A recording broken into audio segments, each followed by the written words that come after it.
that God got leaders in places that other folks talk. God only talks to them and not to the one that God has called. Oh, preacher better than y'all.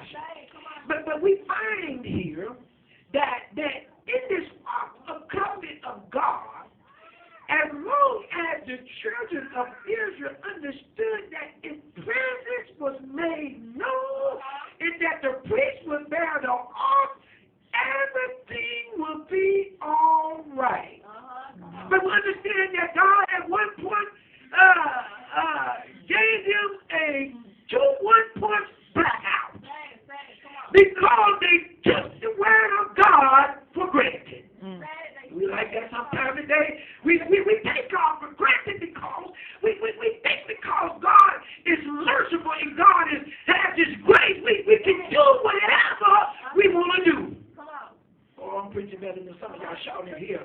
We find that these children of Israel have been wandering in the wilderness for 40 years.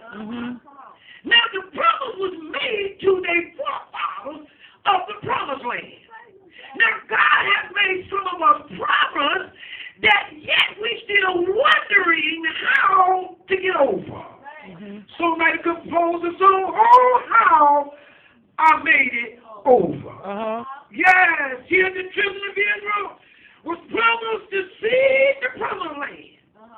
But even in the coming up out of Egypt, coming out of bondage, God manifested His power, showed them the way, part the Red Sea, fed them manna from heaven, gave the water from the rock, and that and still they complained.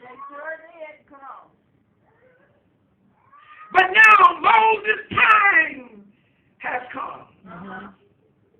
Moses undoubtedly has gotten Joshua, and Joshua was to be his successor.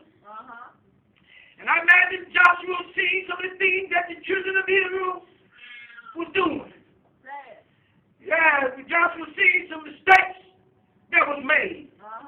But because Joshua was not in charge, yeah, I ain't gonna say that. I don't like the way Bishop doing this, and I don't like the way Bishop doing that. I think I'll just change this. I think I'll just do that. You are not in charge. God is going to hold the one He put in position accountable. Oh yeah, I'm gonna sing that up in here. But now Moses is getting ready to die. All the ones that were running around in the wilderness.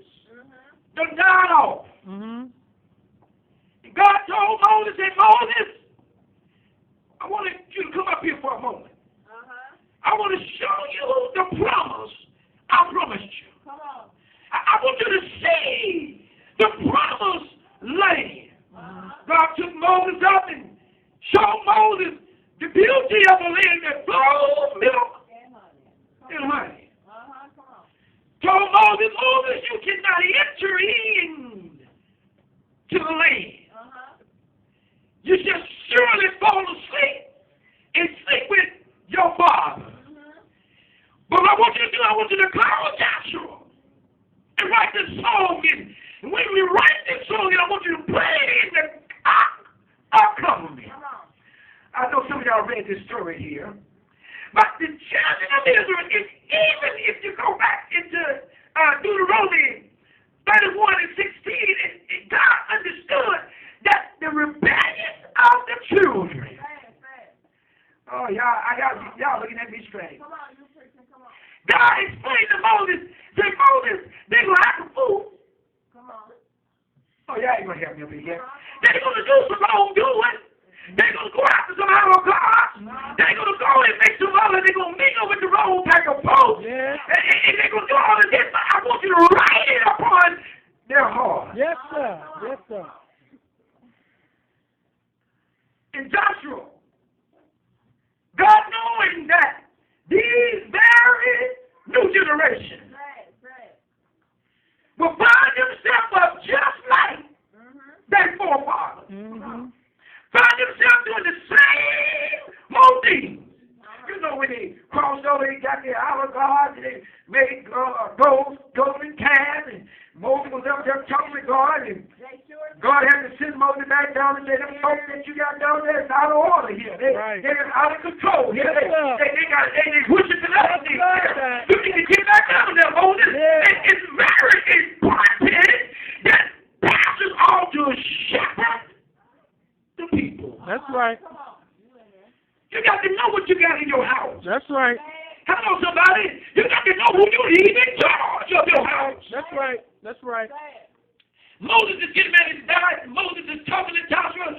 God is talking to Moses, and Moses is talking to Joshua. And Moses is getting ready to go to sleep.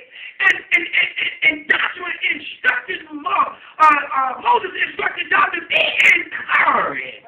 Yeah. But Joshua had an attitude like no other attitude. I don't care what you say. If I see something going on over and over again, if they ever give me the reins, I told you, listen, if they ever give me the opportunity to set things right, they jump tonight. Just give me that opportunity. And I can't do it now because I'm just a driver. But if you allow me the opportunity, I straighten this thing out. But Joshua couldn't do that because he was only a helper. Oh, yeah, I ain't gonna say that up in here.